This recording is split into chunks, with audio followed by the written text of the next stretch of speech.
Hola, muy buenos días. Nuevamente con ustedes, Fe Viva en su canal Dios y la religión católica. Espero que se encuentren bien, espero que estén en profunda oración, ya que el mundo en este momento necesita de mucha oración.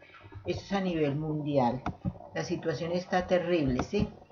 Por todos lados no son sino malas noticias acerca de todo lo que está pasando en el mundo, ¿sí? Entonces, lo que nosotros debemos hacer es orar y orar, ya que si no podemos hacer algo diferente, participar de una forma diferente en el cambio hacia lo positivo, pues orar simplemente, ¿cierto? Bueno, este video, quise hacer un video muy sencillo, como fiel sencilla, como laica sencilla, el cristianismo católico, ¿cierto? Quiero un pequeño video, bueno, de pronto sirva a alguien este video, ¿cierto? Todo católico verdadero católico debe saber y reconocer la supremacía de nuestro Señor Jesucristo. La vida de un verdadero cristiano gira alrededor de él, de nuestro Señor Jesús. Decimos verdadero cristiano, ¿por qué? Los verdaderos cristianos, pues somos los católicos. Hay muchas sectas y muchas, no sé cómo, sectas, digamos, ¿cierto? Que se identifican como cristianos, pero en realidad los cristianos verdaderos son los que cumplen exactamente lo que Jesús manda, ¿cierto? Y afortunadamente la Iglesia Católica pues es la que hace eso, ¿cierto? Por eso somos los verdaderos cristianos. Solo la doctrina católica obedece estrictamente al Evangelio de Jesús. Entonces, nuestro Señor Jesús es la única solución a los problemas que vive actualmente nuestra iglesia. Ustedes se darán cuenta que los problemas que existían en la época de Pablo, ¿por qué les estoy mencionando a San Pablo? Porque es que el tema mío voy a enfatizar un poquito hoy sobre lo que es la carta de San Pablo a los Corintios, ¿cierto? Es bíblico, ¿cierto? Entonces, pero antes voy a leerles un poquito la historia de lo que es la carta a los Corintios, de por qué Pablo escribió a los Corintios. Corinto es una antigua ciudad griega, ¿sí? La comunidad cristiana de Corinto fue fundada por Pablo en su segundo viaje misionero. Eso lo vemos en los Hechos de los Apóstoles, capítulo 1 al 18, a principios de la década de los 50. Algunos de esos cristianos procedían del judaísmo, pero la mayoría eran de origen pagano. Aunque Pablo permaneció allí año y medio, solo pudo poner los fundamentos de la fe cristiana. Más tarde llegaron otros maestros, entre los cuales Pablo menciona en especial a Apolo. La actividad de algunos de los maestros venidos posteriormente fue ocasión de que se crearan divisiones y grupos en la comunidad. Por otra parte, la intensa vida carismática que se desarrolló en la iglesia de Corinto llevó a algunos a creerse demasiado sabios. Además de todo esto, el pasado pagano de la mayoría de los cristianos y el contacto inevitable con una sociedad pagana de costumbres libertinas, así como las diferencias sociales entre los propios miembros de la comunidad cristiana, dieron lugar a una serie de situaciones y abusos que Pablo se vio obligado a corregir. La ocasión principal que motivó el envío de 1 Corintios, o sea, la carta que estoy mencionando en este momento, es doble. Por una parte, Pablo había recibido noticias de la situación de la comunidad y en especial de ciertos abusos. Por otra, los corintios habían escrito una carta a Pablo para pedirle explicación sobre algunos aspectos que le creaban problemas. Toda la carta es pues una instrucción orientada a corregir las deficiencias que había y a profundizar más en el mensaje del Evangelio que los corintios ya habían recibido. ¿Por qué les estoy haciendo esta introducción? Porque es que la cita bíblica que quiero que precisamente veamos acá en este video el día de hoy es de la carta enviada a los corintios, que es 1 de Corintios. Y expresamente me voy a referir a 1 de Corintios, capítulo 1, versículo 9 en adelante, ¿cierto? Pero antes veamos un poquitico de historia. Pablo era una persona valiente, brillante, ya sabemos todos que era un intelectual, ¿cierto? Tal vez no muy simpático físicamente, pero los que amaban la palabra de Dios le seguían. Simón Pedro, el mismo Cefas, que sabes que él también le llamaban Cefas, era fogoso, vehemente. Dice la historia que en su comienzo Pedro era débil, pero a medida que entró en la evangelización se fue volviendo una persona más fuerte, evangelizando la palabra de Dios. Tenía un gran corazón y era muy sentimental. Apolo fue uno de los grandes predicadores de la Iglesia Apostólica y nunca recibió mucho reconocimiento, pero era muy elocuente en sus predicaciones. Estos evangelizadores, cada uno tenía su personalidad, por supuesto, cada uno tenía, de acuerdo a su personalidad, pues ellos evangelizaban, ¿verdad? Lo que hacía que se provocaran muchas divisiones por la fe, ¿sí? Pero ellos luchaban por la fe, procuraban guardar la unidad del Espíritu Santo.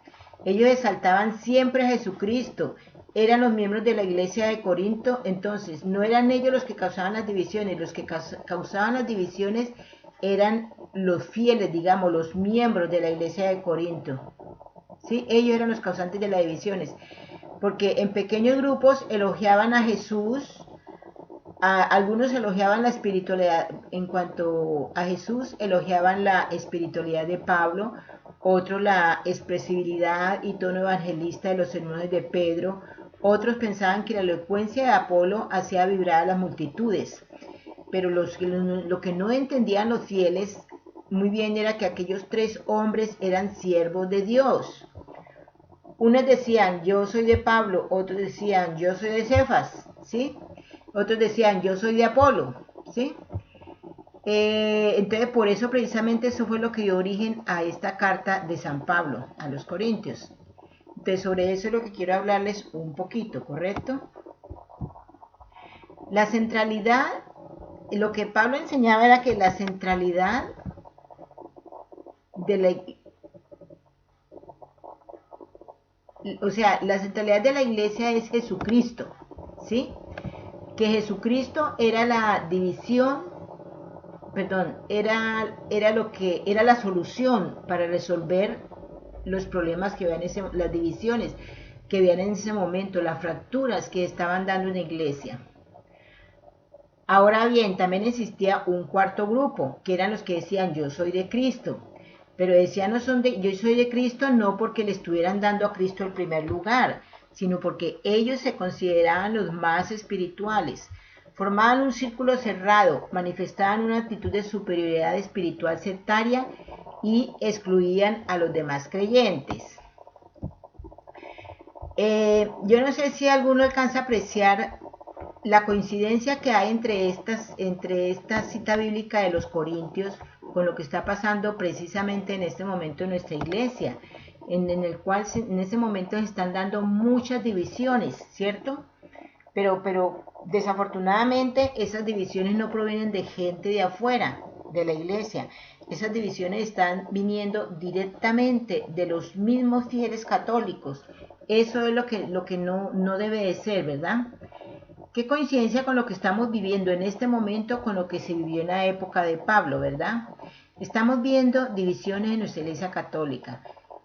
Yo he escuchado a muchos youtubers. Bueno, antes de eso, quiero leerles la cita bíblica que yo quiero transmitirles a continuación.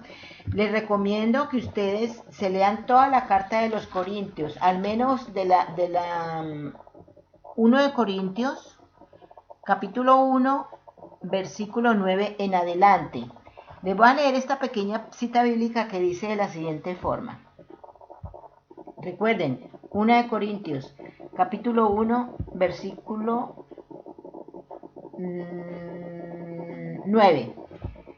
Dios siempre cumple sus promesas y Él es quien los llamó a vivir en unión con su Hijo Jesucristo, nuestro Señor. Ahora sigue un título que dice Divisiones en la Iglesia, capítulo 10.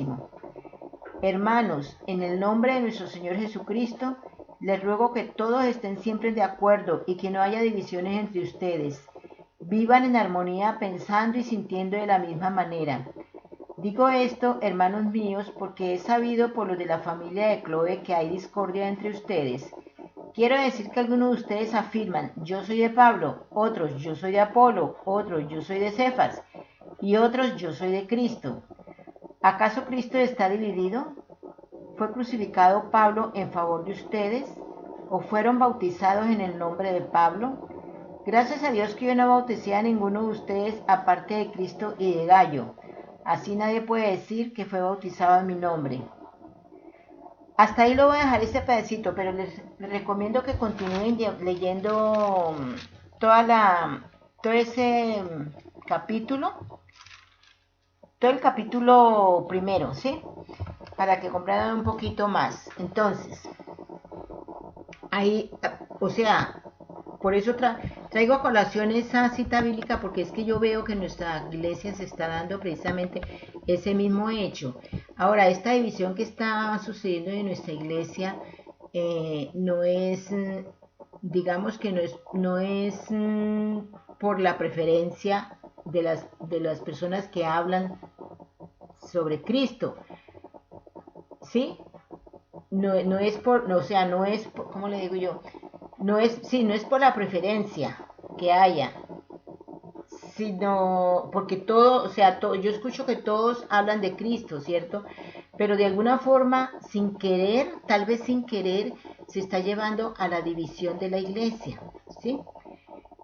Si bien es cierto que el Papa ha dicho algunas herejías o muchas herejías, como quieran decirlo ustedes, de acuerdo a mi humilde entender, también es cierto que Él es el Papa. A Él lo eligieron los hombres, con o sin ayuda del Espíritu Santo, solo Dios lo sabe, pero aún así sigue siendo el Papa. Recordemos que Dios nos ha dado el libre albedrío, o sea, Dios permitió el nombramiento del Papa como tal. Solo Dios sabe hasta cuándo será Papa, y eso debemos de respetarlo, porque solo Dios sabe cuándo hará que cambie esa situación y hasta cuándo aguantará Él. Entonces, les hice la cita bíblica, ¿por qué? Porque yo escucho, cuando he escuchado, por ejemplo, en YouTube algunos canales de algunos que dicen, yo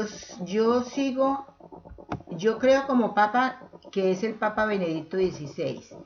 Otros dicen, no, el Papa es el Papa Francisco, ¿cierto? O sea, no tiene sentido esa división que ocasiona. Inclusive yo he visto que algunos hacen invitaciones dentro de los mismos canales para que se pasen al pensar de otro youtuber. O sea, están dividiendo claramente lo que es exactamente el catolicismo, ¿verdad? Eso lleva o conlleva que mucha gente, aquella gente que tenga débil su fe, que no tienen idea de la palabra de Dios, inclusive ni les han interesado escuchar la palabra de Dios, pues con más veras sigan en su ignorancia de la palabra de Dios. Y los que están débiles, pues que fácilmente se salgan de la iglesia de Jesucristo. Recordemos que la iglesia es el cuerpo de Cristo, ¿cierto? El cuerpo de Cristo no puede dividirse, ¿sí? Bajo ningún punto de vista. Entonces, simplemente yo lo que quiero con este video es hacer que las personas, cuando los youtubers que están en contra del Papa Francisco, tengan más cuidado en la forma de expresar las cosas, que no estén llevando a una división a la iglesia. Eso no puede ser, ¿verdad? Yo no estoy diciendo que no levantemos nuestra voz ante las cosas indebidas acerca de lo que es el Evangelio de Dios. Yo lo he dicho muchas veces, yo estoy de acuerdo en que digamos si no estamos de acuerdo, ese derecho no se le puede quitar a nadie, ¿verdad? Pero no dividiendo la iglesia, es lo que yo quiero que quede claro, ¿cierto? Yo no apoyo muchas de las cosas que dice el Papa Francisco, pero es el Papa. Si los arzobispos, obispos, sacerdotes, que son los que más podrían hacer para lograr que las cosas volvieran a la normalidad que se respetara la doctrina católica, que se respetara el Evangelio de Dios, son los más indicados, no hacen nada. Imagínense qué podemos hacer nosotros los fieles. simplemente diciendo por YouTube, desfogándonos en contra del Papa. Eso no tendría, para mí eso no tiene sentido, ¿verdad? Entonces lo que tenemos que hacer es simplemente evitar que nuestro mensaje llegue como invitación a la división de la iglesia, ¿verdad? Entonces, debemos de poner a Jesús como nuestro centro, concentrarnos en nuestro Señor Jesús. Él lo es todo lo que necesitamos hoy. Si estamos con Jesús, Él será nuestro apoyo para lograr la vida eterna. Y eso es lo primero, luchar por la vida eterna, ¿sí? Cristo uno, iglesia una. Yo reconozco el celo por la palabra de Dios. Yo no juzgo mucho a aquellas personas que están haciendo una división, tal vez involuntariamente, ¿verdad? Pero debemos de evitar ir en contra de nuestra propia enseñanza, ¿cierto? Yo he escuchado también algunas personas que no apoyan al Papa Francisco y se refieren a él con expresiones poco agradables, expresiones soeces, malas palabras, que no tiene por qué ser. Nosotros tenemos que dar ejemplo de un buen católico. Un buen católico no puede andar insultando a nadie, así sea lo peor de lo peor, no puede estar insultando con malas palabras, ¿verdad? Y menos al Papa, ¿verdad? En primer lugar. Y, y pues en segundo lugar, eh, eso, pues es imposible que no se formen divisiones que en ese comportamiento a nivel público, porque eso es público, mucha gente sigue a los youtubers, ¿verdad? Entonces, malas palabras en contra del Papa pues no son muy cristianas que digamos, ¿verdad? Entonces debemos dar ejemplo de eso en nuestra iglesia. No estoy, yo ya lo repito, yo no estoy de acuerdo con muchas cosas, ¿cierto? Y así lo he manifestado, pero también he manifestado que nuestra fe debe permanecer viva. No importa lo que escuchemos en contra del Evangelio de Jesús, que vivamos más bien ese Evangelio, siempre dentro de nuestra iglesia. ¿Sí? Así de sencillo. No podemos, en algún momento Dios sabrá cuándo Él terminará con esa situación, ¿sí? Solo Dios sabe cuándo se cansará Él de escuchar todas las cosas en su contra, cuándo habrá un cambio. Lo único que digo es, mi fe siempre es viva, mi fe está arriba, nunca se vendrá abajo y Dios no quiera que se me venga abajo. Y por eso yo tengo fe en la palabra de Dios. Y la palabra de Dios dice que, eh, que las puertas del infierno no prevalecerán sobre la iglesia que Él instituyó. Entonces yo estoy firmemente, tengo mi fe viva en esas palabras y por eso sé que va a llegar en algún momento, así pasemos tribulaciones, así pasemos todos los males que puedan pasar, todo lo que está dando en este momento en la iglesia, pase lo que pase, pero en algún momento la iglesia volverá a surgir tal como Jesús la fundó, ¿correcto? Entonces, quise hacer este video simplemente porque pues es molesto lo que yo a veces escucho, ¿sí? Pero vuelvo y repito, no quiere decir que no podamos levantar nuestra voz. Estemos atentos a todas las cosas que están y cada vez que escuchemos algo que va contra la palabra de Dios, con más veras que eso nos dé ánimo para orar por nuestros sacerdotes, inclusive, yo estoy de acuerdo que oremos por el Papa Francisco. A ver, ¿ustedes por qué creen que cuando el Papa Francisco fue elegido, él fue el primero que dijo que Dios los perdone por haberme elegido? Eso búsquenlo en la historia del Papa Francisco para que vean que él dijo esas palabras, que Dios los perdone por haberme elegido. Él sabía por qué lo estaba diciendo y él sabe por qué cada vez que habla, él pide oraciones para él, ¿sí? Él sabe que las necesita, pero bueno, nosotros no podemos entrar en la mentalidad de él, por qué él actúa así o por lo que sea, las circunstancias que lo inducen a actuar de la forma en que lo está haciendo. Entonces, por lo tanto, simplemente debemos de pedirle a Dios pues que lo ayude a aclarar su mente, a terminar con esta situación y que Dios decida cómo quiere terminar con esa situación. Bueno, esperen mi próximo video. Pasan muchas cosas que hacen que yo no pueda continuar con un tema específico de los que venía eh, publicando en mis videos en orden. Recuerden que yo estaba trayendo temas en orden, ¿cierto? Sobre la religión católica. Pero es que están pasando y han pasado tantas cosas y van a seguir pasando tantas cosas que obligatoriamente pues me he visto obligada pues a sacar videos referente a los temas de actualidad, ¿verdad? Bueno, por favor, suscríbanse, es gratis. Se van a la parte derecha inferior de este video, posan ahí su ratoncito y ya quedan inscritos, gratis. Muy importante, compartan el video, ya que si ustedes no comparten, están cortando con la palabra de Dios, ¿sí? Y por favor, esperen mi próximo video. Les deseo un feliz día, una feliz tarde, una feliz noche y que Dios los bendiga.